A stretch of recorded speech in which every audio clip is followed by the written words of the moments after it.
Hello sir. Hi Aditya. Yes. Hi Neha. हाय.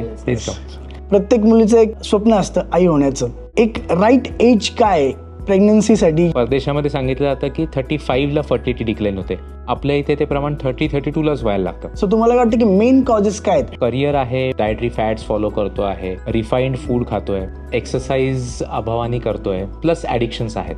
या सगळ्या गोष्टी ओव्हरऑल फर्टिलिटी कमी करतायत. एक्झॅक्टली IVF काय? तुम्हाला डायरेक्टली आमच्या लॅबमध्येच तुम्हाला असं दाखवतो. ओएसिस मध्ये क्लास 10,000 लॅब आहे, जी की वर्ल्ड मधली सगळ्यात ऍडव्हान्स IVF लॅब आहे. एग्स काढल्यानंतर पहिल्यांदा या मायक्रोस्कोप खाली आपण चेक करतो की किती एग्स मिळालेत, कसे आहेत ते.